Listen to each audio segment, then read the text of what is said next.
Ya selalu ada komunikasi, saya udah berkali-kali bertemu dengan Pak Prabowo.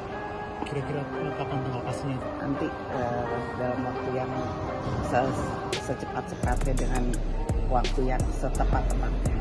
Posisi Ibu Mega dan posisi Pak Prabowo mau di dalam atau di luar pemerintahan, saya kira pertemuan itu menjadi hal yang penting. Insya Allah. Katanya 10 hari sebelum pelantikan Pak ya? Oh salah, sebelum pelantikan. Mudah-mudahan sebelum pelantikan. Dari pernyataan Mbak Puan dan Pak Prabowo tadi cukup bisa memastikan jika pertemuan antara Pak Prabowo dan Bu Mega akan segera terwujud. Kira-kira ngomongin apa ya? Apa jangan-jangan mau gabung koalisi nih?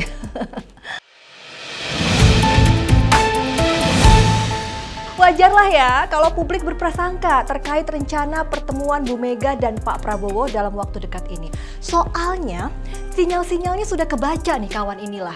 Ada yang bilang pertemuan kedua pucuk pimpinan parpol ini merupakan bentuk komunikasi terkait koalisi yang akan terjalin. Bukan tanpa sebab, kabar koalisi itu muncul karena Budi Gunawan dan Azwar Anas akan masuk ke dalam kabinet Prabowo. Apalagi ditambah dengan kabar rencana pertemuan itu dilangsungkan sebelum tanggal 10 Oktober 2024 atau sebelum pelantikan presiden dan wakil presiden terpilih. Jadi semakin membuka pintu kerjasama politik antara Gerindra dan PDIP.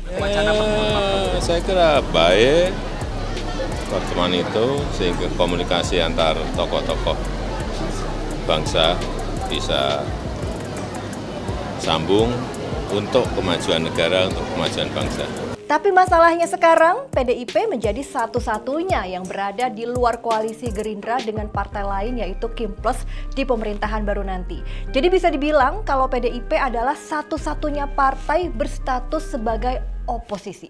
Yah, kalau ikut gabung juga siapa dong yang mengawasi kinerja pemerintah baru nanti? Check and balance-nya nggak jalan dong. Kontrol terhadap kebijakannya nggak jalan juga dong. Coba kita tanya dulu nih ke warganet, kira-kira apa komentar dari warganet terkait peristiwa politik yang akan segera terjadi ini? Hancur sudah, tiada kontrol lagi dari pemerintah. Ada juga yang berkomentar begini, demi ikut menikmati kue kekuasaan daripada di luar pemerintahan tidak dapat apa-apa, ya kan? Ada juga yang makin pesimis nih komentarnya, seperti ini nih, rakyat sendirian ini yang jadi oposisi. Bener juga ya. Duh, pedes semua ini komentarnya warganet, tapi nggak apa-apa ya, komentar seperti ini bagian dari aspirasi juga kan, jadi nggak boleh sakit hati. Karena sekali lagi, di politik nggak ada yang nggak mungkin. Jadi jangan baper-baper amat ya di politik. Dan sebelum kita lanjutkan, menurut kawan inilah apakah akan untung atau rugi kalau kedua partai ini bekerja sama secara politik? Sanggahan datang dari semua penjuru terkait tudingan koalisi partai termasuk dari internal PDIP. Ketua DPP PDI Perjuangan Said Abdullah memastikan jika pertemuan tersebut bukan untuk bagi-bagi kekuasaan. Sementara itu, juru bicara Prabowo Subianto, Dhanil Anzar Simanjuntak juga mengaku belum bisa memastikan jadwal pertemuan antara Ketua Umum PDI Perjuangan Megawati Soekarno Putri dengan Prabowo. Namun, ia juga berkilah bukan untuk berkoalisi, hanya berbicara agenda pembangunan Indonesia ke depan. Sementara politikus PDIP Arya Bima menyatakan pertemuan antara Presiden terpilih Prabowo Subianto dengan Ketua Umum PDIP Megawati Soekarno Putri tentu menjadi hal yang penting. Pertemuan keduanya juga tidak perlu dikaitkan dengan hanya berbicara seputar kekuasaan semata. Yang tahu persis adalah Ibu Mega dan Pak Prabowo ya. Tapi timingnya saya kira tidak terlalu lama. Tidak perlu dikerangkakan. Tidak perlu di-backgroundkan seolah-olah pertemuan itu hanya sekedar bicara kekuasaan. Kedua tokoh bangsa ini akan memberi rasa kesejukan, rasa keharmonisan buat rakyat Indonesia. Silaturahmi antar pemimpin itu sangat memberikan efek psikologis buat bersatunya keteduhan rakyat, apalagi dalam suasana pilkada seperti sekarang ini.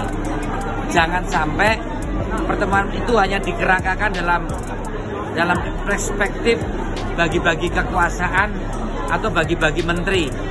Rakyat tidak suka soal itu. Di sisi lain, pengamat politik menilai jika koalisi itu terjadi, maka dikhawatirkan tidak ada lagi kontrol terhadap kekuasaan. Nah, kalau misalnya kemudian PDIP keluar dalam konteks ini berada dalam kekuasaan, maka praktis tidak ada satupun kekuatan politik yang bisa mendapatkan political leverage gitu. Nah, kemudian di saat yang sama, kalau PDIP melakukan itu, kita juga harus berpikir ulang, lalu bagaimana dengan peran dalam konteks posisi pengawasan, atau dalam konteks supervisi, atau dalam konteks bahasa vulgarnya adalah oposisi. Nah, oleh karena itu, ini yang kemudian perlu dihitung betul oleh PDIP, apakah akan ikut bergabung. Gimana dong? Kayaknya bakal jadi koalisi ya, karena ada orang dalam yang bilang kalau Pak Prabowo itu nggak suka sama oposisi, jadi semuanya ingin dirangkul. Ya sudah, kita tunggu ya kapan pertemuan itu terlaksana. Mungkin memang ingin ketemu saja, karena kata Pak Prabowo sudah 2 tahun nggak ketemu sama Ibu Mega, jadi ya kangen saja begitu ingin ngopi atau makan bareng ya kan. Saya Restulandari pamit. Jangan lupa untuk like, komen, share, dan nyalakan notifikasinya ya untuk mendapatkan informasi seru dan menarik di inilah.com. Sampai jumpa dan wassalamualaikum warahmatullahi wabarakatuh.